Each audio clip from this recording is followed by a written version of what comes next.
180번째 개성까지 읽겠습니다. 부처의 승리는 깨트릴 수 없고 아무도 그의 승리에 미칠 수 없다. 부처의 경지는 넓어서 끝이 없고 자취를 남기지 않는다. 그 누가 어떤 도로서 유혹하거나 인도할 수 있을 것인가? 그물처럼 뒤얽힌 욕망조차 어디에서도 그를 유혹할 수 없다. 그 행동에 다함이 없고 자취도 없는 부처를 그 누가 어떤 도로서 유혹하거나 인도할 수 있을 것인가?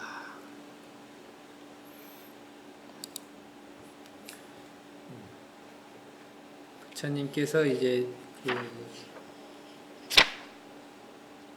어떠한 부부가 자신의 딸을 부처님과 이제 연을 맺게 하려고 다가오게 되는데, 그때 부처님께서 그 성도하시기 직전에 그 마왕 바순이 보낸 세 딸을 물리치고 나서 있었던 일들에 대해서 얘기를 하시면서 그 부처님께서 이러한 개송을 얘기를 하고, 그 개송을 듣고 나서 마라의 그 세 딸들은 그 자리에서 즉시 물러가게 되었다.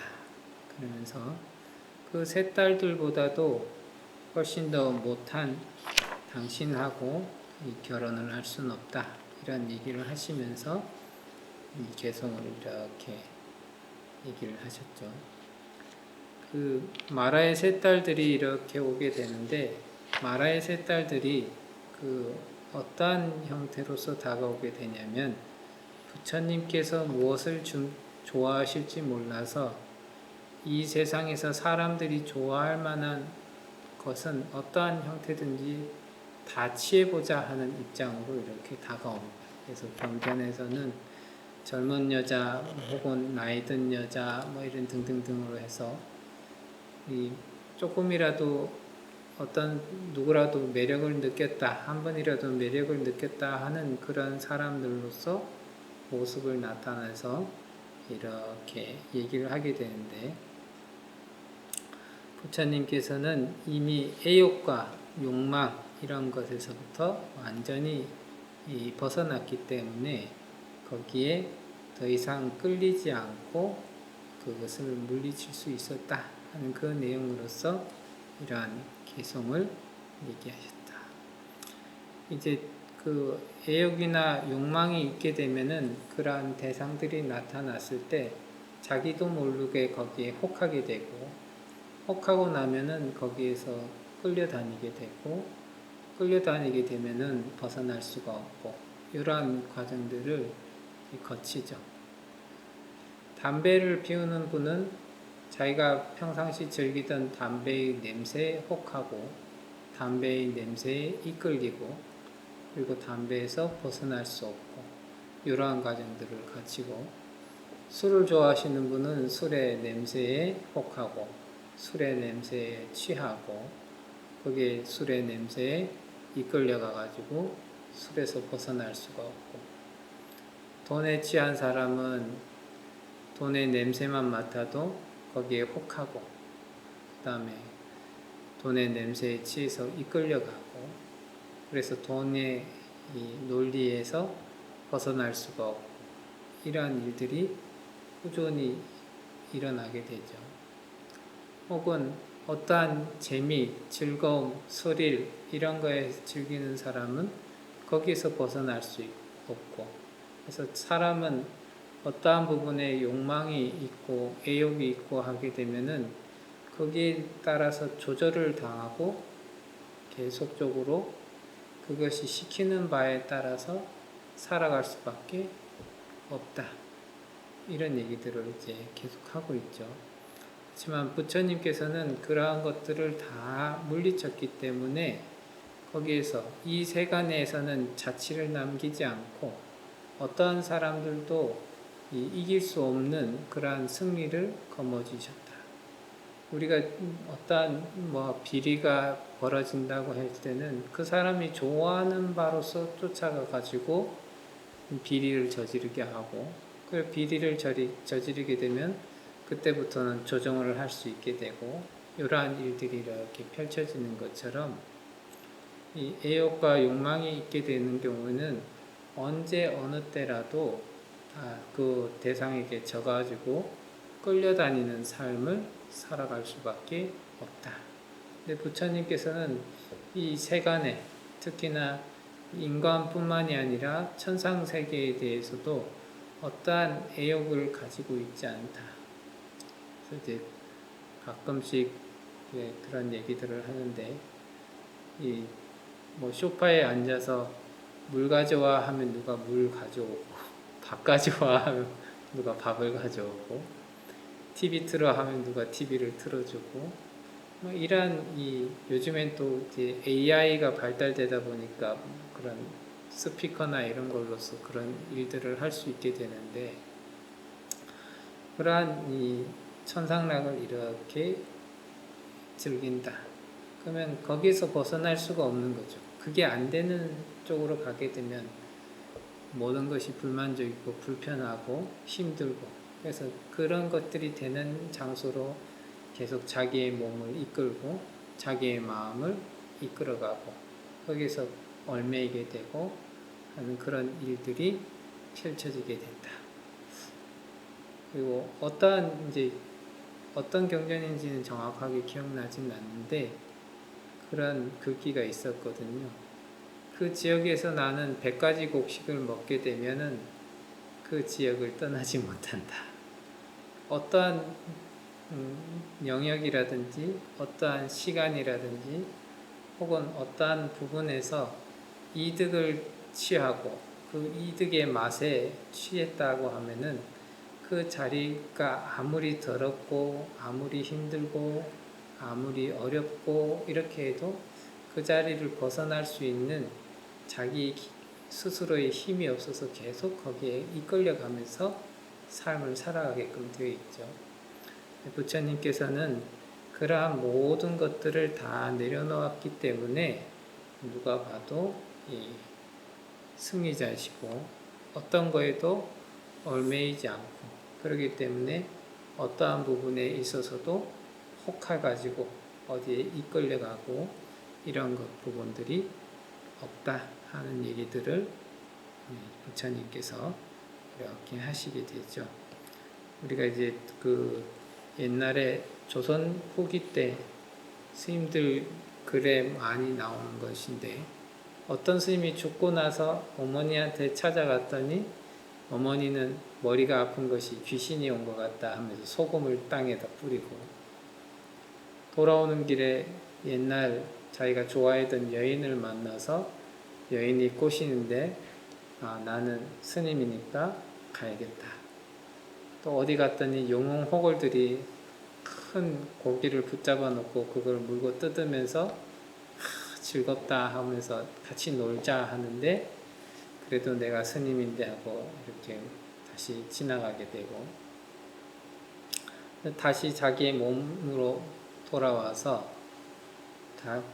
과거에 이 여인을 만났던 장소하고 영웅 호걸들이 놀던 장소로 갔더니 여인이 있던 장소에는 뱀이 있고 그 다음에 영웅 호걸들이 놀던 장소에서는 그 개민가 이것들이 그 죽은 나방의 시체를 뜯고 있는 그 모습을 이렇게 봤다. 뭐 그런 얘기들이 이제 전해지죠.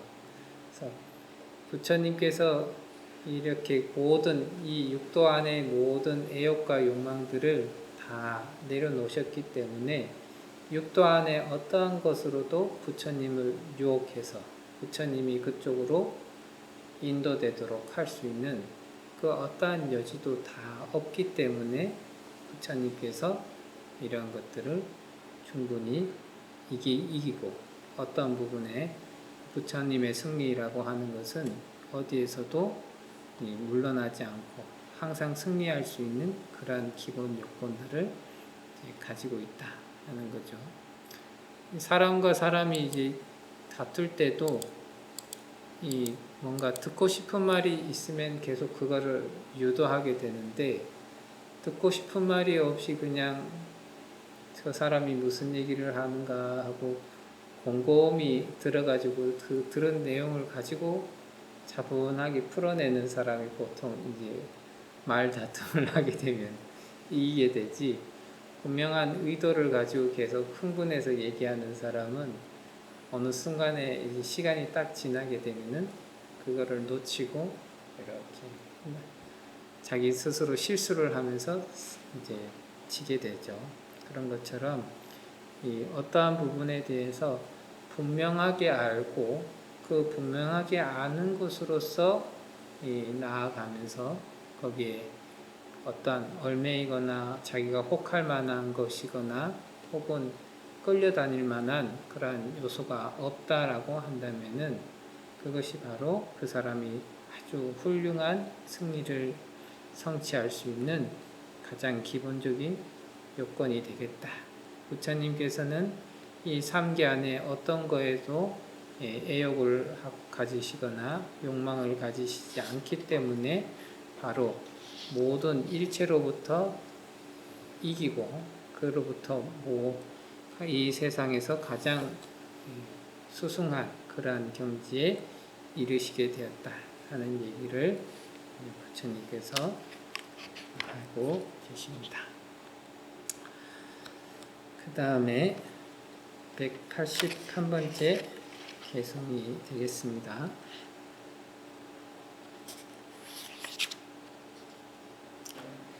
깨달음을 얻어 깊이 생각하고 명상에 전념하는 지혜로운 이는 이 세상에서 떠나 고요를 즐깁니다. 신들도 그를 부러워한다.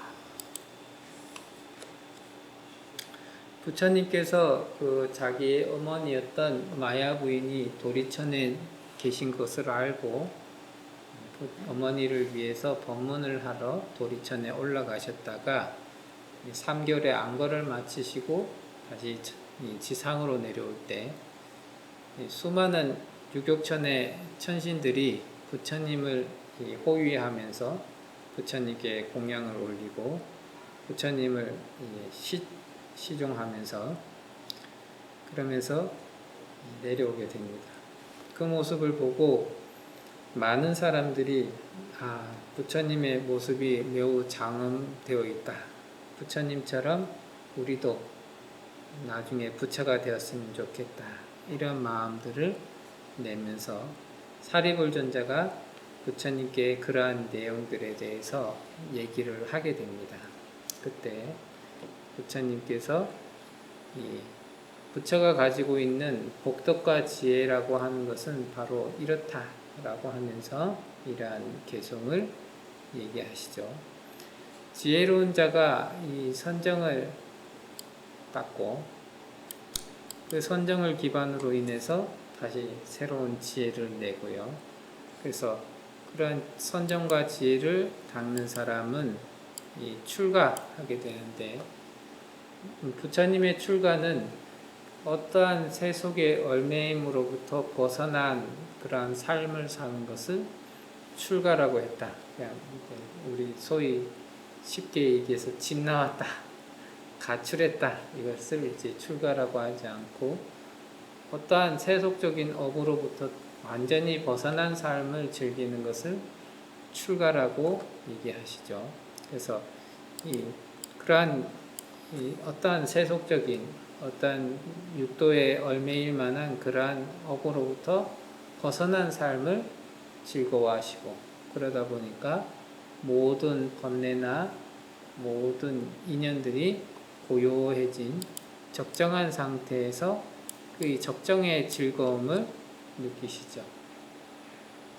우리는 중생은 뭘 가지거나 뭘 해야만이 즐거움을 느끼지만 부처님께서는 모든 번뇌가 잠재워져서 이 조용한 그런 상태를 즐거워하시죠.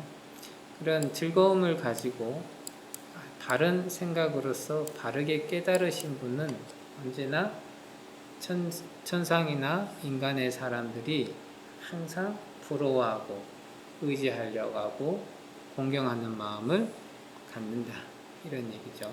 그래서 경애라 좋아하기도 하고 공경하기도 하는 그러한 마음들로서 항상 부처님을 바라볼 수밖에 없다. 그래서 우리가 이제 항상 그 스님들하고도 이런 저런 얘기를 하다가 그런 얘기가 딱 하는데, 이 보통의 이제 우리 사람들은 자기가 편안하다고 느끼는 그 수준이 있고, 그 편안하다는 느낌보다 조금 더 내려가면은 지루하다 이렇게 표현을 하고요. 조금 넘어가면은 조금 힘들거나 너무 바쁘다, 뭐 이렇게 힘들다 이런 표현들을 막 하는데, 각각의 사람들이 편안하다는 느끼는 이 정도가 좀 다르고, 다른 사람들이 봤을 땐 저 사람 참 바쁘게 사는데 그걸 편안하다 하고, 어떤 사람 저 사람 참 지루한데 그걸 편안하다 한다 하고, 수준들이 전체적으로 막 다른데, 근데 그 사람들의 삶을 이렇게 보다 보면은 각각의 사람들마다 가지고 있는 어떤 기본적인 번뇌의 속성들이 하나씩 있어가지고 그것을 꾸준히 유지하려고 하는 그런 힘들이 있습니다.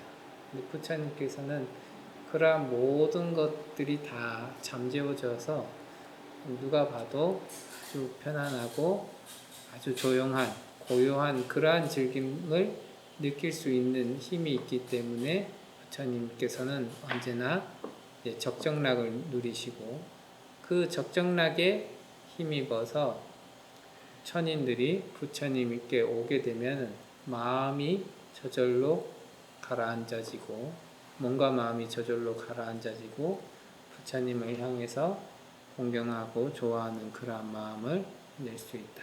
이것이 바로 부처님의 큰 공덕이다, 복덕이다 라고 얘기를 할 수가 있겠습니다. 근데 이제 그 고요함을 한 번도 간접적으로나 직접적으로 경험하지를 않으면 그 경지가 어느 정도인지를 우리가 잘 판단하기 어렵기 때문에 그냥 그런 부분이 있는가 이런 생각들을 이렇게 하게 되는데, 이렇게 가끔씩 이제 선원 스님들 중에 공부를 많이 하신 분들을 이렇게 뵙다 보면은 참 저분은 나보다도 훨씬 더 참 삶이 안정되어 있고 마음이 참 고요하신 분이구나 이런 느낌들을 받는 분들이 있습니다. 그런 분들은 삶 자체가 제가 이렇게 살아가는 그런 삶들보다는 훨씬 더 이제 의미 있는 삶을 사시지 않는가. 근데 그것보다도 훨씬 훌륭한 부처님의 삶이라고 하는 것은 제 이 사량으로서는 이제 좀 헤아리기 어렵지만서도 그러한 부분들이 있다라고 이제 말씀을 드릴 수가 있겠습니다.